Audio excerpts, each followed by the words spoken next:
సరే అసలు మొత్తం మీద జూన్ బతుకుతుందా 19న బయటపడతారు. జెనీవాలో ఏం జరుగుతుందనేది యావత్ ప్రపంచం కూడా ఉత్కంఠగా ఎదురు చూస్తూ ఉంది. ఎందుకంటే గత చరిత్ర చెప్తూ ఉంది కదా సార్.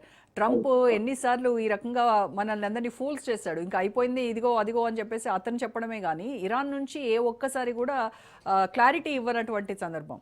బట్ ఈసారి మీరు అన్నట్టుగా ఇరాన్ నుంచి కూడా అయింది అన్నట్టుగా వాళ్ళు చెప్పడం చూస్తూ ఉంటే మరి దీని ఒక కొలిక్ వచ్చేటువంటి అవకాశం ఉందేమో. 19th వరకు అయితే మనము వెయిట్ చేయాలి. అయితే ఇప్పుడు ఈ యూఎన్ చట్టాలు ఏవైతే ఉన్నాయో వాటి ప్రకారము అంతర్జాతీయ జలసంధులో ఫీజులు వసూలు చేయడానికి విరుద్ధం. అది వీల్లేనటువంటి ఒక నిబంధన ఉంది. మరి ఇరాన్ ప్రతిపాదిస్తున్నటువంటి ఈ సర్వీస్ ఛార్జెస్ను అమెరికా కావచ్చు, ఇజ్రాయెల్ కావచ్చు, తర్వాత ఇంటర్నేషనల్ షిప్పింగ్ కంపెనీస్ కావచ్చు, ఇవన్నీ ఒప్పుకుంటాయా? ఒప్పుకోకపోతే పరిస్థితి ఏంటి?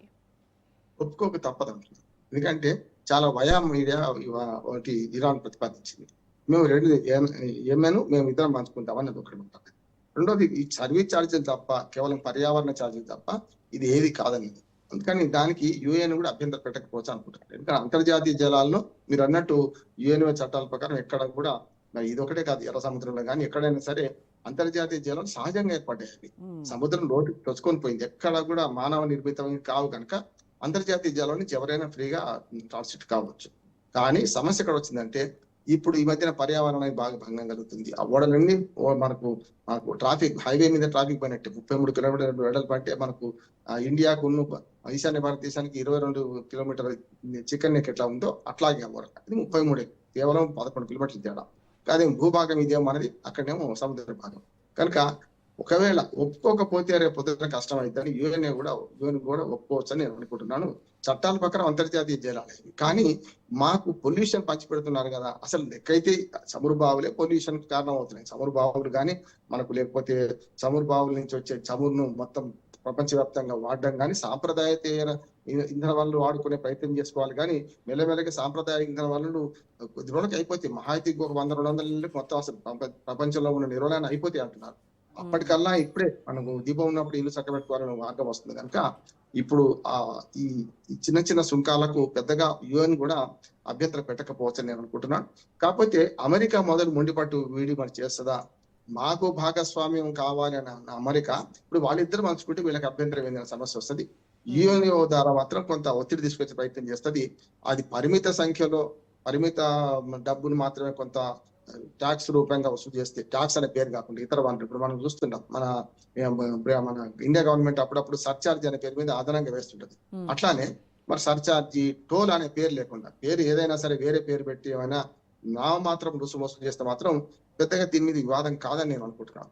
కానీ అదే టోల్ అనే పేరు మీద వసూలు చేస్తే ఖచ్చితంగా అమెరికా జోక్యం చేసుకుంటుంది. మాకు కూడా భాగస్వామ్యం కావాలంటుంది. ఎందుకంటే మేము నష్టపోయినామని. ఇంకొక మాట ఇరాన్ ఏమంటుందంటే ఇప్పటిదాకా మేము పర్యావరణ పరంగా నష్టపోయినాం, యుద్ధం వల్ల చాలా విధ్వంసం జరిగింది, మాకు ఆ నష్టపరిహారం ఇవ్వకపోయినా సరే కనీసం ఇవ్వాలని చేసుకుంటే కొంతవరకు మేము బాగుపడే అవకాశం ఉంది కదా అనే మాట ఇరాన్ అంటుంది. కనుక ఇరాన్ అభ్యర్థనను మీద ప్రపంచ దేశాలు కూడా కొంత సమర్థిస్తే ఏమని అనుకుంటే, ఎందుకంటే ఇది చెడిపోవడమా, ఇది పూర్తిగా భంగపడ్డమా, లేకుంటే ఒప్పందం కావాలంటే ఈ చిన్న సాంకేతిక కారణాన్ని పట్టుకొని యుఎన్ ఒప్పంది కదా అని చిన్న సర్చార్జీలకు ఒప్పుకోకపోతే రేపు మళ్ళీ ప్రపంచంలో మళ్ళీ చమురు సంక్షోభం వస్తుంది కదా అని అటు జెనీవాలో జరుగుతున్న దానిలో ప్రపంచ దేశాలు చాలా వరకు మన భారతదేశంతో సహా కొంతవరకు మనకు ఇట్లాంటి దాన్ని అంగీకరిస్తానుకుంటా. ఏమైనా పీఠముడు వేస్తే అమెరికానే వేస్తుండొచ్చు.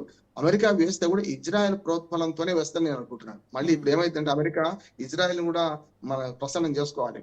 ఇరాన్ తో ఒప్పందం కుదిరిస్తుంది అంత మాత్రం ఇజ్రాయెల్కి పండుగ కాలే. ఇంకా ఆ పండుగ కావాలంటే రేపు 19 నాడు పూర్తి సంతకాలు కావాలి. ఆ సంతకాలు కావాల్సిన స్థితిలో ఇప్పుడు ఒక ఆవరణ పండుగ చేసుకునే వాతావరణం వచ్చింది. ఇజ్రాయెల్ ఏమైనా ఇప్పటికీ ఇజ్రాయెల్ లెబనాన్ మీద దాడి చేస్తూనే ఉంది, మేము మీ మాట వినాలంటుంది. మరి అటువంటిప్పుడు ఇరాన్ కూడా పీఠముడి వేసి రేపొద్దున ఇజ్రాయెల్ లెబనాన్ మీద దాడి చేస్తుంది. ముఖ్యంగా హమాసును హిజ్బుల్లాని మొత్తం నామరూపాలకు చేసేదాకా నేను అని ప్రతినబూలింది కదా.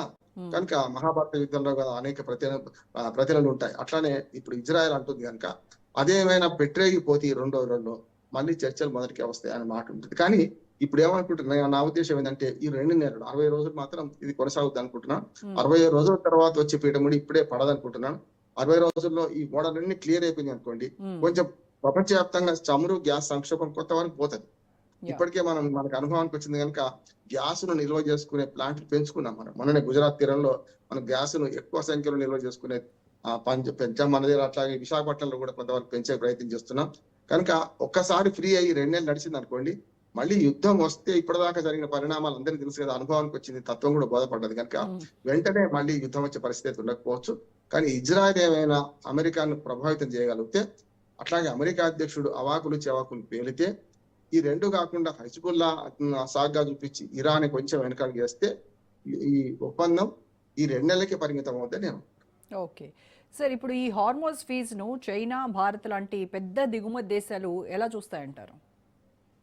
ఉద్దేశం ఇంత సంక్షోభంలో రోజా గారు అసలు ఒక ఓడకో $100, $1000, $2000 పడ్డది అనుకోండి, మనం దాన్ని నిర్వహణ ఖర్చు కింద చూస్తాం తప్ప చైనా భారత్ కు పెద్దగా నష్టం ఏం లేదు అంటున్నాను నేను. ఎందుకంటే 20% చమురు అంతా ప్రపంచవ్యాప్తంగా సప్లై 20% చమురులు అక్కడి నుంచే వచ్చేది కనుక మన 2 దేశాలకి ఎక్కువ అవసరం.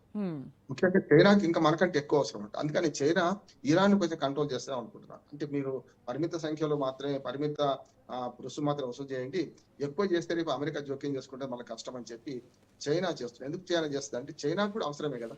యాక్చువల్ గా మన భారతదేశం అన్నా మనం తీసుకున్న దానిలో 80% మన దగ్గర ఉపయోగించుకుంటున్నాం. కానీ చైనా ఇరాన్ నుంచి తీసుకుంటే చమురు దిగుమతి చేసుకుంటే అలా 50% కంటే ఎక్కువ ఎగుమతి చేస్తుంది. మళ్ళీ యాక్చువల్ గా ముడి చమురు తీసుకొని దాన్ని మన ఏమంటారు రీఫైన్ చేసి దాన్ని వేరే దేశాలకు అమ్ముకుంటుంది చైనా. చైనా 2 రకాలు లాభపడుతుంది. ఇరాన్ నుంచి తక్కువ ధరకు ఉంటుంది, తీసుకుంటుంది ఒప్పందాల వల్ల, మళ్ళీ ఎక్కువ ధరకు మన రిఫైనర్స్ నుంచి మళ్ళీ శుద్ధి చేసిన చమురును బయట దేశాలకు సప్లై చేస్తుంది. మనం చేస్తున్నాం, మనం కూడా కొన్ని దేశాలకు చేస్తున్నాం, 5-6 చిన్న దేశాలకు చేస్తున్నాం. కానీ మనమే 80% మన దగ్గర వాడుకుంటున్నాం ఈ ముడి చమురు మన శుద్ధి చేసి. కనుక మన 20% వాళ్ళకి 50% తేడా ఉంది కదా. కనుక మనకంటే ఎక్కువ ఏమైనా ఒకవేళ హార్మోజ్ జలసంధిలో రుసుము ఎక్కువ వసూలు చేస్తే నష్టపోయేది ఎక్కువ మనకు చైనాకి ఉంటుంది. కనుక చైనా కొంతవరకు ఇరాన్ కంట్రోల్ చేస్తుండొచ్చు. చైనా ప్రత్యక్షంగా కంట్రోల్ చేయలేకపోయినా వయా రష్యా నుంచి ఒత్తిడి తీసుకొచ్చి కంట్రోల్ చేస్తున్నారు. ఎందుకంటే ఇప్పుడు రక్షణ అవసరాల కంటే మించిన ఇరాన్కి ఇంకోటి మార్గం లేదు. ఇప్పుడు యాక్చువల్ గా మన అమెరికాతోని యుద్ధంలో ఇంతవరకు గెలవగలిగింది, గట్టిగా నిలబడగలిగింది అంటే అది పరోక్షంగా చైనా, ప్రత్యక్షంగా రష్యా మద్దతుతో నిలబడ్డది చూసినాం. అంతేందుకు డబ్బుల పరంగా చూసినా కూడా 10.60 లక్షలు బిలియన్ల దాదాపు 11 లక్షల కోట్ల రూపాయలు ఇవాళ మన రూపాయలకు బట్టి అమెరికా ఖర్చు పెట్టింది యుద్ధం మీద అన్ని రకాలుగా. ఆఖరికి వాళ్ళ చమురు ధరలు కూడా 50 నుంచి 60% పెరిగింది. మొదలు 45 అనుకున్నాం కానీ ఇప్పుడు మొన్నటి దాకా చూస్తే 50 నుంచి 60% పెరిగింది. 100 ఉంటే 150-160 రూపాయలు పెట్రోల్ డీజిల్ మీద పెట్టింది వాళ్ళు. అటువంటి అప్పుడు ప్రత్యక్షంగా 11 లక్షల కోట్లు, పరోక్షంగా ఇంకో 4-5 లక్షల కోట్లు అమెరికా మీద భారం పడ్డది. ప్రతి మనిషి మీద $570 అప్పు పడ్డది ఇప్పుడు వీళ్ళకి, మన ఈ యుద్ధం వల్లనే కొత్తగా వచ్చింది మనకు అమెరికా ప్రజల మీద. అటువంటి అప్పుడు ఈ అమెరికా మొండితనం చేసి అయితే ఉంటది అనుకుంటలేదు. అట్లాగే భారత్, రష్యా, చైనా కూడా ఈ పరిమిత సంఖ్యలో కొంతవరకు ఏమైనా వసూలు చేస్తే మనం అంగీకరిస్తాం. ఎట్లాగూ రేట్లు పెంచున్నాం ఇప్పుడు మనం. యాక్చువల్ గా మనకు ఇండియాలో అయితే $10 దాకా పెరిగింది. మన గతంలో 108 116 దాకా అయింది, $10 దాకా పెరిగింది. కనుక ఈ పెరుగుదల ఇట్లా ఉంచుకొని ఇవి ట్యాక్స్ రూపంగా అక్కడ సర్చార్జ్ రూపంగా వేస్తే కూడా మనం హళ్ళీ సున్నా మనకు పెద్దగా నష్టం లేదు, లాభం లేదు అనమాట. ఇప్పటికే మనకు పెట్రోలియం శాఖ మంత్రిని కొందరు విలేకరులు అడిగితే ఆయన తప్పించుకున్నాడు. ఏమన్నాడంటే అప్పుడు చూద్దాంలే, ఇప్పుడైతే మొదలైతే ఓడలు రిలీజ్ కానివ్వండి చూద్దాం, తగ్గిస్తామని చెప్పలే అక్కడ. కనుక ఒకవేళ సర్చార్జ్ పడితే అది మరి అక్కడికే వస్తుంది కదా. రేపు పొద్దున $20 కనుక దిగిపోతే అప్పుడు